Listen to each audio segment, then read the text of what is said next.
बुलावल जाए मंच पर बवाल मचावे बदे बलिया का अनूप गौर जी का। हाय हाय अनूप जी, बड़ा स्मार्ट लगता नहीं। ये कुर्ता बड़ा जो न एकदम कहीं से हमार तो देखले लगा कि संतोषो भैया जो न एकदम चमकौआ धमकौआ पहिर के रहता रे। बिल्कुल बिल्कुल बहुत स्मार्ट लगता नहीं। और का सुना वाला बड़ी रहुआ? आज हम अपनी पापा के लिखल वो लोकगीत सुनावल चाहते नहीं आपकी। अरे भाई बलिया जिला तो वैसा हो जो ना खानदानी संगीत चलेला बलिया में। तो बचपन के एगो प्यार वाला जवन वही के बारे में मोमेंट बाटे एगो सुनावल बिल्कुल चाहते बिल्कुल बिल्कुल दर्शक लोग बलिया के लोग इंतजार करता। बढ़िया जो ना शानदार तनी एक जो जोरदार माटी के गीत रखी और सीमा जी हमनी के चलत तनी जे बैठे। ठीक बिल्कुल बिल्कुल। प्रीतिया के रीतिया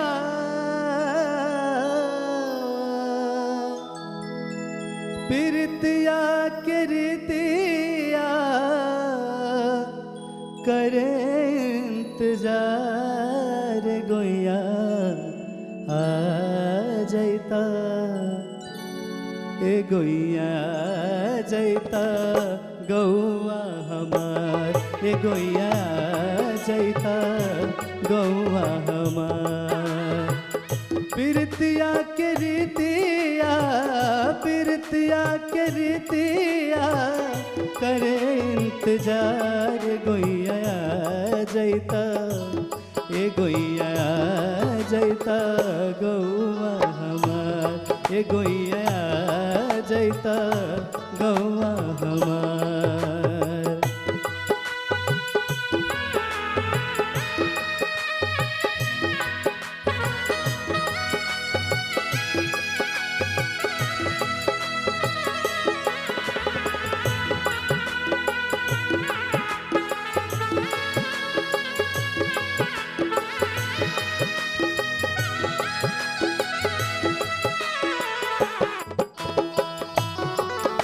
बाबा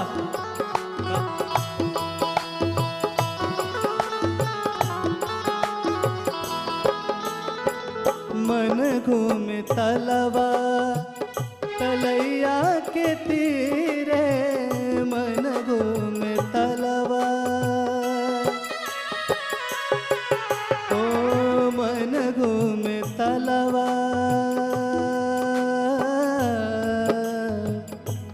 तलवा तलैया के तीरे मन घूमे तलवा तलैया के तीरे सेनुरा उड़ावे बदरिया पजीरे सेनुरा उड़ावे बदरिया पजीरे कोयल करे हम जार गोया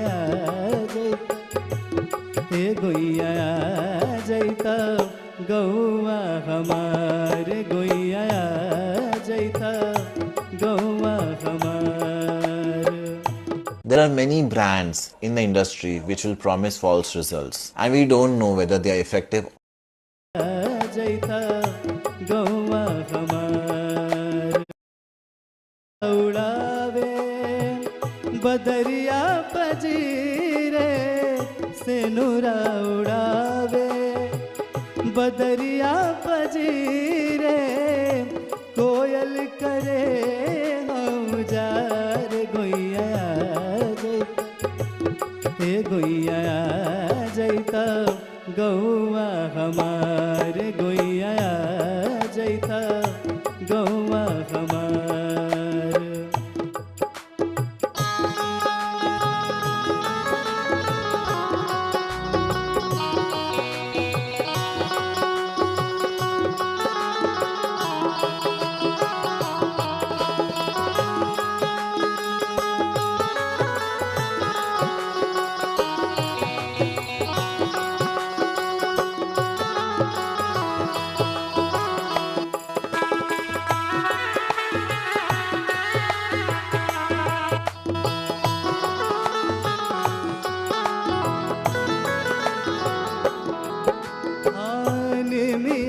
के गछिया पे झुलुआ डलाइल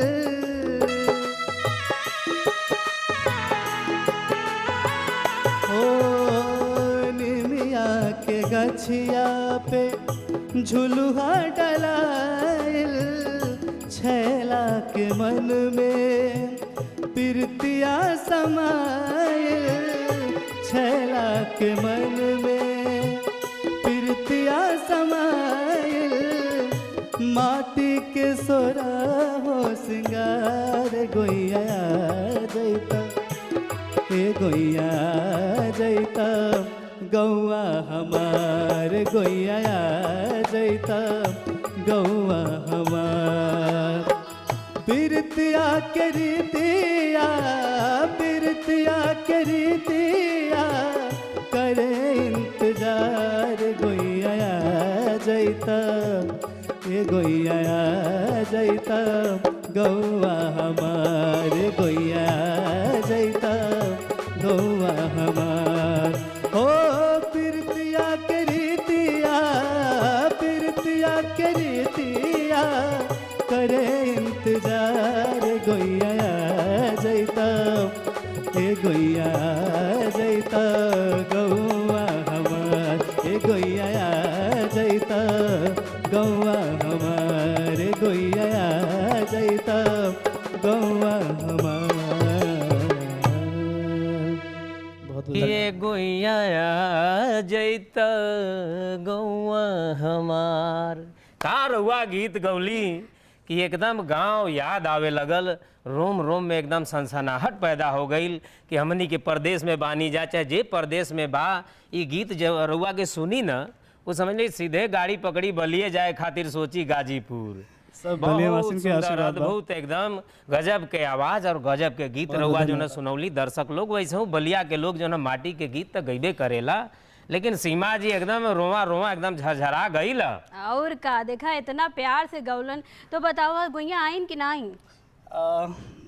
आइल बाड़े होली में। बहुत सही। देखा इतना प्यार से जब बुलौबा तो काहे ना आई। बिल्कुल बिल्कुल। गोइया का मतलब समझे लू? हाँ हो का इनकर जो संगिनी रही उहे ना, बिल्कुल सही बोलिए। तू बताए द। हाँ सही सही। तो ऐसे ही दर्शक लोग सुनत रही देखत रही हमनी के प्रोग्राम लोक रंग सुरों के संग। देखत हनी ना इतना बढ़िया बढ़िया गायक, इतना बढ़िया बढ़िया गीत हमनी के सुन चुन के। बिल्कुल सही बोलिए। लौबा तो काहे ना आई।